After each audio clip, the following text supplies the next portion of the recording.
showcase the richness and diversity of African culture. Now, stakeholders in the tourism industry from Kenya and Uganda are today having a media launch for the second Uganda-Kenya Coast Tourism Conference and excursions that seek to sell East Africa as a region. And the event is taking place in Diani, Kwale County. Our coast-based reporter Tobias Chanji brings us the latest.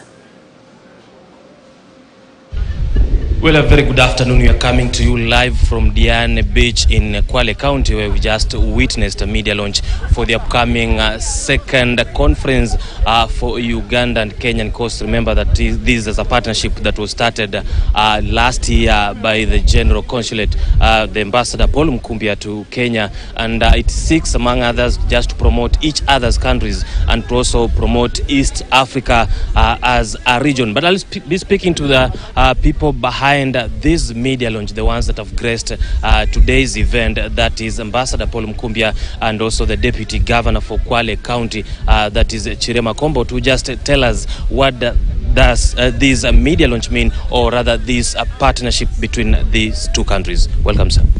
Thank you, Toby. As we said at the launch, this partnership is about creating complementarity, creating networks, creating synergies to promote each other's products and destinations. We indicated that the Kenya coast, among others, has the very beautiful beaches. And then in Uganda, we have the mountain gorillas, we have the chimpanzees, we have the adventure tourism on River Nile, among others. So we are saying that if these two products can be promoted together, then we shall have more tourists coming to our region, first to the Kenyan beaches at the coast, and then on the same itinerary seeing the mountain gorillas, the chimpanzees, and the adventure tourism on River Nile, among others. So that at the end of the day, these tourists stay longer, they spend more money here, and you know how tourism cuts across all other sectors of the economy. In the end, the whole economy will benefit from more tourists coming in, but also between ourselves, Uganda and Kenya. We know that the destination of Kenya is very popular for Ugandans, especially the weddings, but we also know that Kenyans love visiting Uganda. But we want to see more of them, more Ugandans coming to Kenya and more Kenyans going to Uganda, so that we rely, the core of our tourism is the local market, and then we can expand that by those coming in from outside the region. Thank you very much. Tell us more about the upcoming conference. What do we expect? The conference, which is planned to take place on 13th and 14th November here at Neptune Paradise, a 2-day conference, we want to really consolidate. Because last year the theme was to strengthen the synergies, the networks, and the complementarity. But this year we want to consolidate this relationship, to go through the experiences, to share the experiences since the last conference. Those that came here for the excursions and the conference, those that went to Uganda for the farm trip, what have they been doing for the last 1 year? What challenges have they faced? How many visitors have they taken to the other destination? That's what we want to hear. We want to promote the investments in each other because, for example, in our tourism sector, we still need a lot of high-end lodges and hotels. We want to promote these investment opportunities. So these, among others, then the coast, will be talking about the coastal experiences so that people get to know these products, people get to know the destinations better. In this way, they will be able to better promote the products and the destinations. Okay, thank you, sir, and all the best.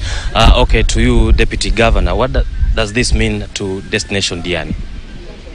Thank you very much, and let me appreciate the important role of the media, and that's why today we have this activity as the media launch.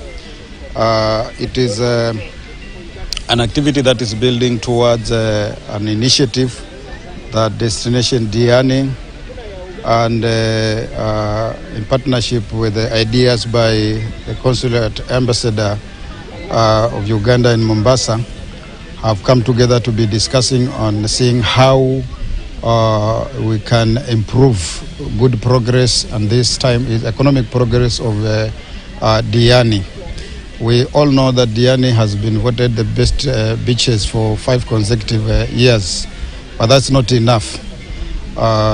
So this conference that will be taking will be happening here in Diani in the month of November, is actually bringing players in Uganda in the tourism sector and players in Kenya, of course the Kenyan coast, from Kilifi, Mombasa and Kwale in specific, the Diani destination, to see how those products that the ambassador has spoken about are reorganized for the benefit of spurring growth in the tourism industry. All of us are aware that we've been relying on tourism organized by the European markets. But this time this is an initiative of organizing tourism, tapping the local tourism sector. Of course, having people visiting Kenya from Uganda, and we have people visiting Uganda from Kenya. And we were, I think, even discussing about expanding the entire table so that we can bring in Tanzania as we move on, bringing in Rwanda, Burundi as we move on. Basically, we are looking at building a tourism market within East Africa that can be for the benefit of the citizens of these states.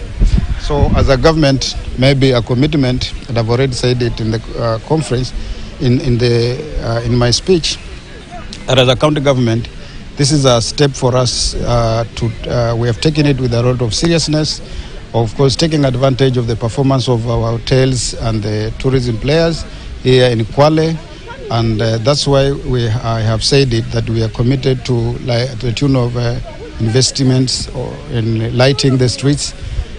This year we have a budget of 15 million to put up street lights, and we are also planning to upgrade all the roads leading to the beach, and of course investing in secure beaches by having some enforcement around the beach to take care of the tourists, and also taking care of cleanliness along the beach. And I was here 3 weeks ago when I participated in the beach cleanup process. So basically this is an initiative all of us are looking at it as an investment, not to lose, but to build, and so that it is for the benefit of all here in Kwale and Kenya as a country. Thank you so much, Mheshimiwa, for your time. Well, there you have it. We've heard from the horse's mouth concerning this particular initiative, and as you've heard from them, this is a symbiotic kind of initiative that will not only benefit one country, but aid of the country, and as they go along, they want to expand and include other countries. Back in studio.